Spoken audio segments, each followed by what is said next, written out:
Hi, my name is Jordan Barris. I'm a first year student at Leeds Beckett University studying business management with analytics.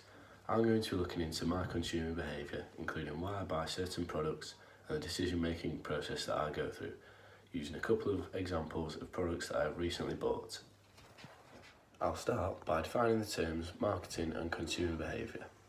The American Marketing Association defines marketing as the activity, set of institutions and processes for creating, communicating, delivering and exchanging offerings that have value for customers, clients, partners and society at large. According to Kotler and Keller, consumer behaviour is a study of how individuals, groups, organisations select, buy, use and dispose of goods, services, ideas or experiences to satisfy their needs and wants.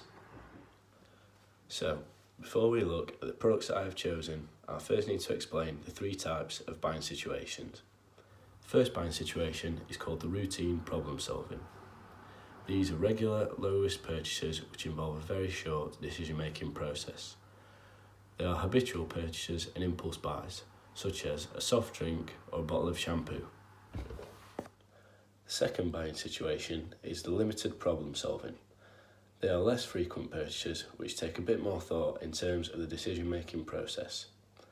They are usually moderately expensive purchases with limited risk, such as a new pair of trainers or a new coat. The third and final buying situation is the extended problem solving. These are extremely infrequent purchases with long-term commitment. These purchases require a conscious and systematic decision-making process. They involve serious investment of time, effort and money, and are high-risk purchases such as a new car or a house. Now let's talk about the first decision-making theory and how it relates to the first products that I have chosen.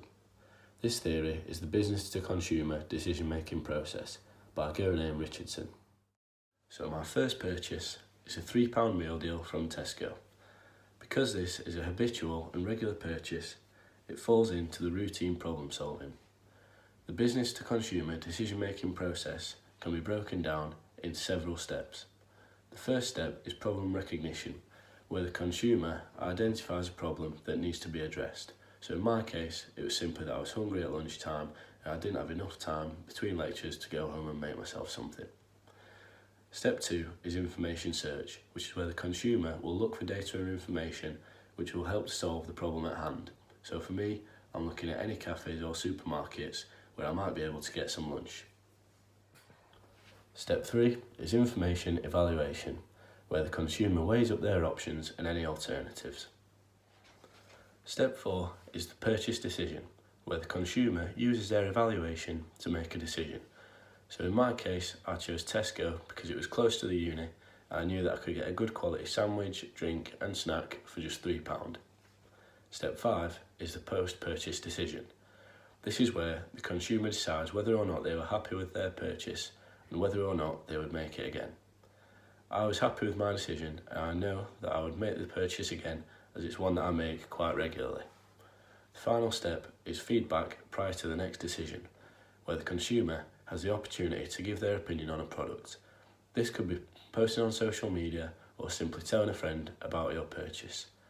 However, Tony and McDonald's argue that this may not always be the case in terms of the decision-making process. They say that many brands or products are bought without much rational mental processing, which is likely to be the case with my meal deal. My next product is a winter jacket that I bought online at Boohoo Men's. Whilst this can also be linked to the business-to-consumer decision-making process, I'm going to talk about Ajzen's theory of planned behaviour.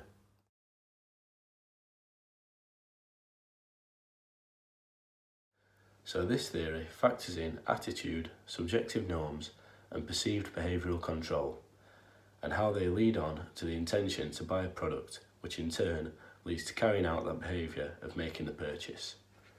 So I had a positive attitude towards buying a new coat as I didn't have one suitable for cold weather.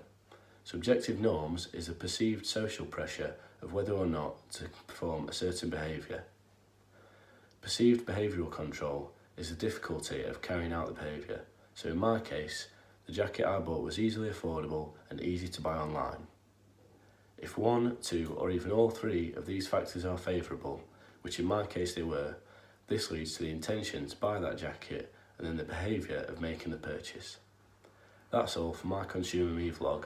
Hope you've enjoyed it.